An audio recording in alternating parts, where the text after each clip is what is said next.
ఈసారి ఏషియా కప్లో competitive edge ఏమో కానీ కాంట్రవర్సీలకు మాత్రం ఈ టోర్నమెంట్ కేర్ ఆఫ్ అడ్రస్గా తయారైంది. దానికి ముఖ్య కారణం Pakistan cricket team.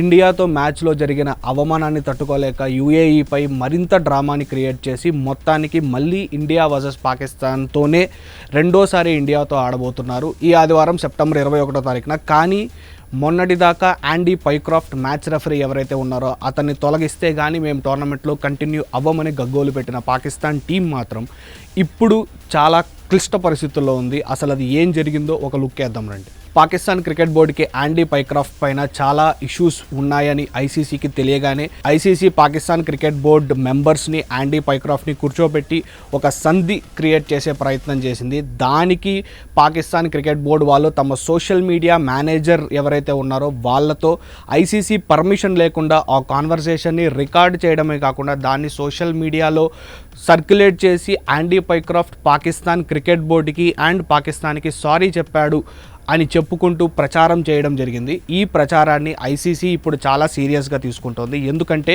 First thing, Andy Pycroft sorry చెప్పలేదు. యాండీ పైక్రాఫ్ట్ కేవలం తన స్టాండ్ మాత్రమే ఎక్స్ప్లెయిన్ చేశాడు. తనకున్న ఇన్ఫర్మేషన్ని మాత్రమే అక్కడ కన్వే చేయడం జరిగింది. అంతేగాని there was no apology from Andy Pycroft. Pakistan cricket board release చేసిన వీడియోలో ఆడియో లేదు, కానీ ఐసీసీ తన వెబ్సైట్లో పెట్టిన వీడియోలో మాత్రం ఆడియో ఉంది. ఆ ఆడియోలో ఎక్కడా కూడా పైక్రాఫ్ట్ అపాలజీ చెప్పినట్టుగా లేదు.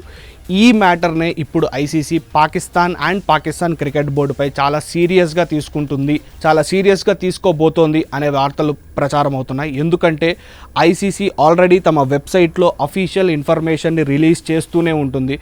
దానికి ఐసీసీ పర్మిషన్ లేకుండా Pakistan and Pakistan cricket board social మీడియాలో ఆ వీడియోని సర్క్యులేట్ చేయడం ఎంతవరకు కరెక్ట్, అండ్ ఐసీసీ పాకిస్తాన్పై సీరియస్ యాక్షన్ తీసుకునే ఛాన్సెస్ కూడా ఎక్కువ ఉన్నాయి. ఎందుకంటే Pakistan clearly broke ICC code of conduct ప్రకారం ఐసీసీ అఫీషియల్ కమ్యూనికేషన్ అండ్ వాళ్ళ ఛానల్స్ ద్వారానే ఇలాంటి ఇన్ఫర్మేషన్ కానీ ఇలాంటి మెసేజెస్ కానీ వెళ్ళాలి. కానీ పాకిస్తాన్ వాళ్ళు సోషల్ మీడియా మేనేజర్ ద్వారా, సోషల్ మీడియా అకౌంట్స్ ద్వారా ఒక హైప్ క్రియేట్ చేసి తమ ఈగోని, ఆల్రెడీ లేని ఈగోని కాపాడుకునే ప్రయత్నం చేయడం కరెక్ట్ కాదు అని ఐసీసీ ఇప్పుడు మండిపడుతోంది.